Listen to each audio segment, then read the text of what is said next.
Mapagmahal na Panginoong Hesus, ang aming pinakamapagbigay na tagapagligtas at kaibigan. Ang aming mga puso ay nasisira habang pinapanood natin ang mahalagang maliit na ito sa gayong sakit at mabilis na pagdulas sa amin. O Panginoon, pinupuri namin ang maliit na buhay na ito na naging galak at pagpapala sa aming lahat sa iyong malakas at mapagmahal na mga kamay. Panginoon, anong kagalakan at pagtawa at kasiyahan na magkasama kami. At Panginoon, anong lakas ng loob ang ipinakita sa amin ng mga may sapat na gulang. Alam na ang kanilang buhay ay nakabitin sa balanse, sa pagitan ng buhay at kamatayan. Panginoon, alam namin na Ikaw ay isang Diyos na maaaring maging kamatayan sa buhay. Subalit alam din natin na ang mahalagang ito na mahal natin ng labis ay nakaharap sa pintuang bayan ng kamatayan. Dapat ba ito ang oras na dadalhin mo sila sa bahay upang makasama ang iyong sarili? Mangyaring Diyos, magbigay ng aliw at lakas sa ating lahat at lalo na sa mga magulang na nakakaramdam ng labis na kalungkutan. Salamat sa iyo na ang maliit na buhay na ito ay nakilala ang Panginoong Hesus bilang kanilang tagapagligtas at ipinagdarasal ko na manatili ka ng napakalapit habang papalapit ang oras para sa paghihiwalay ng paraan. Hindi bababa sa para sa oras. Hanggang sa muli kaming nagkita muli sa mga makalangit na mansyon na inihanda mo para sa aming lahat. Mapagmahal na Panginoong Hesus, pinupuri ko ang maliit na ito sa iyong mapagmahal na mga bisig. Dalhin ang iyong maliit na tupa sa bahay ng malumanay. Nagdarasal ako. Amen.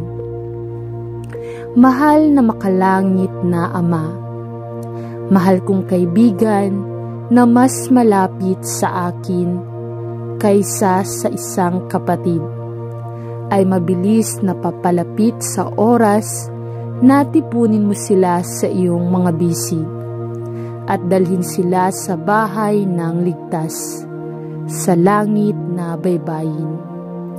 Salamat Ama sa kanilang buhay at pagsaksi at sa kanilang dakilang pag-ibig sa iyo.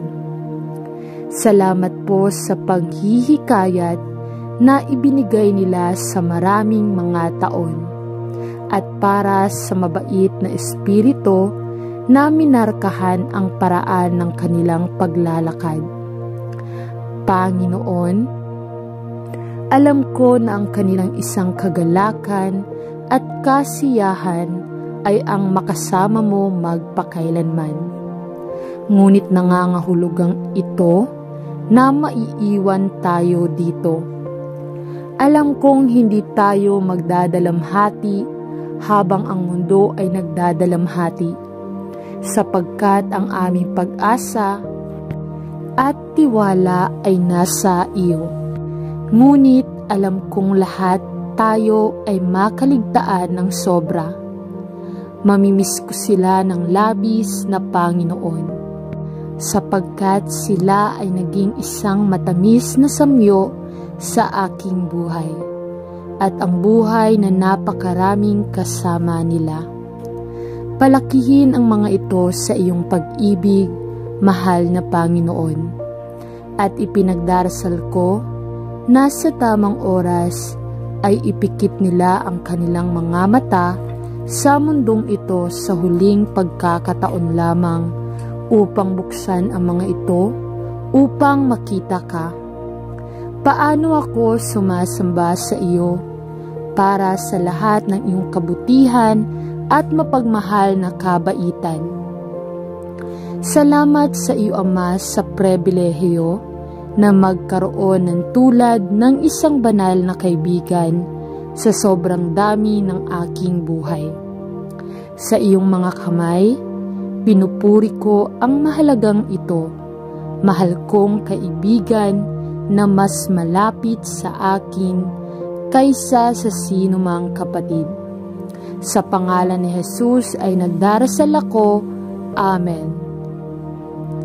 Ang aking mapagmahal na makalangit na Ama, alam ko sa aking puso na ang oras para sa akin upang magpaalam sa aking mahalagang ina ay napakalapit. Alam kong malapit na ang oras niya sa mundong ito, at sa gayon ay ipinagdarasal ko sa Panginoon na manatili kang malapit sa Kanya. Mahal na mahal ko siya at nasasaktan ako na makita siyang malapit sa kamatayan. Panginoon, hindi ko nais na magpaalam. Gayunpaman nasasaktan ako ng malalim upang makita siyang nagdurusa at dahan-dahang kumupas ang lakas. Dalangin ko na bibigyan mo ako ng lakas ng loob at biyaya upang harapin ang hindi maiiwasang mangyari. Ngunit tulungan mo rin ako. Panginoon, na gamitin ang anumang oras na naiwan ko sa aking mahal na ina upang gawin siyang oras na iniwan namin ng espesyal hanggat maaari. Nagpapasalamat ako sa iyo, Ama, sa pagbibigay sa akin ng aking ina. Napaka-espesyal niya sa akin sa napakaraming paraan. Itinuro niya at sinanay ako.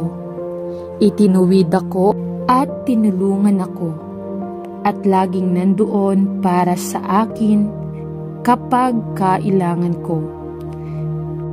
Kahit na sa mga okasyong ito, nang hindi ako masyadong nagpapasalamat. Ang kanyang pag-ibig para sa iyo, Lord. Jesus ay napaka-espesyal at isang bagay na maaalala ko sa buong buhay ko. Salamat sa iyo na siya ang nagturo sa akin tungkol kay Jesus at kung paano siya namatay sa krus upang kunin ang parusa na nararapat sa akin, at na siya ay muling bumangon at darating muli upang dalhin tayo upang makasama sa kanyang sarili sa langit. Salamat, Ama, para sa aking ama. Salamat, Ama, para sa aking ina. Sumama ka sa kanya sa bawat hininga na ipinagdarasal ko, hanggang sa dalhin mo siya upang makasama ang iyong sarili. Salamat. Amen.